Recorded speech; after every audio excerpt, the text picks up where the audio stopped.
गोशाळेचे जे अध्यक्ष आहात ट्रस्टी आहात खूप बरे काम करता।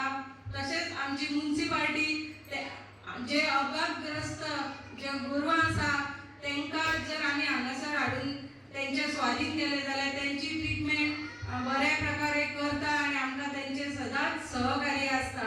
हांव आमच्या सत्तरी वासियांक विनंती करता की ह्या गोशाळेक खरेंच आमचो जो आधार आसा ती खरी आधाराची आमची गरज आसा। आम्ही जर सगळ्या सत्तरी वासियांक तांकां आधार दिलो जाल्यार ह्या गोशाळेक बऱ्यापैकी प्राधान्य मेळटलें। जी भटकी गुरां आसा ती गोरवां आसा ती रस्त्यार न वयता अशा गोशाळेन जर हाडून त्यांच्या स्वाधीन केली जाल्यार ती त्याचे संगोपन बऱ्या प्रकारे करतले अशें दिसता। आम्ही जर तांकां आमची कुलना पाकळी अशें करून सहकार्य केले जाल्यार की प्रत्येक जे सत्तरीन जावं भायल्या वाठारांत गोरवां आसात तांकां हांगासर हाडून त्यांचे संगोपन करूंक शकतले। गव्हर्नमेंट जाता तितलो तांकां फायदो जावं ज्यो स्किमी आसा त्या अंडर तांकां फंड आश्रम होता। त्यांचा अचानक फोन आला की 2 गायी कामगारांच्या नाहीशा झाल्या। जरा तुम्ही चौकशी करा। त्यांना कळलं की त्या ठिकाणी कापली आणि अमुक ठिकाणी आहे असं जेव्हा लक्ष्मणजीचा मला फोन आल्यानंतर मी लगेच त्यावेळेचे PI वायनंकर होते, ते आता डिवायस झाले, त्यांना ही कल्पना दिली। त्यांनी लगेच गाडी पाठवली आणि ते 2 आरोपी होते त्यांना पकडलं, ती गाडी पकडली।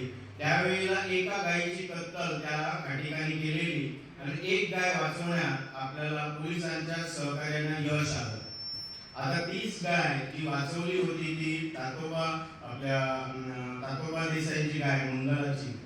कालांतर ही गायीला मग आपल्याला कोर्ट कचेरी झाल्यामुळे त्यांना अटक झाली। मग वाळपईच्या कोर्टमध्ये तिला प्रोड्यूस करावं लागलं विटनेसमध्ये, कारण अटॅच पंचनामा होता, काय काय अटॅच केलं तर जिवंत गाय मिळाली हा एक पुरावा होता आणि दुसरी गाय कापली होती।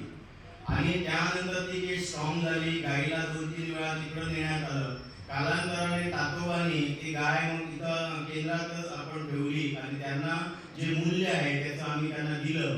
ती गायीचा मृत्यू हा 2017 मध्ये 15 मध्ये मृत्यू झाला नैसर्गिकरित्या आणि तिथं आमची छोटीशी समाधी होती।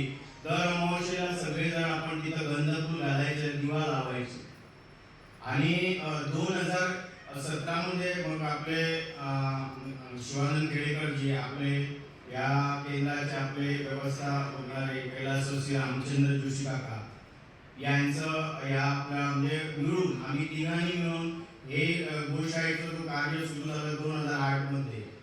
पण जेव्हा हे मंदिराचं काम सुरू झालं त्यावेळेला सगळ्या लोकांचं सहकार्य आणि असं एक सप्तगोमाता मंदिर करावं असं मी आणि लक्ष्मणजी आम्ही, तुम्ही कधी गेलात कणेरी मठावर असं मंदिर आहे, ते आम्ही एका कार्यक्रमाला गेलेलो आणि त्यावेळेला आपल्याला वाटलं की आपल्याकडे गोव्यात असं मंदिर व्हावं गायीचं।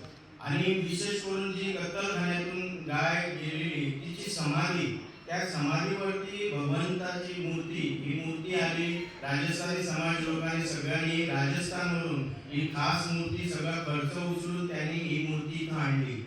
मग खेडेकरांच्या हस्ते भूमिपूजन झालं, वहिनी होत्या आणि त्यानंतर आराखडा आपला हा तयार केला। त्यांना आम्ही सांगितलं की लक्ष्मणजी आम्ही त्यांना भेटू, आपल्या गोव्यातील कोंढ्यातील सुप्रसिद्ध असे आर्किटेक्ट सार्जेल सर त्यांच्यानी हा आराखडा तयार केला आणि त्या आराखड्याचं उद्घाटन इथं भूमिपूजनाच्या दिवशी आपले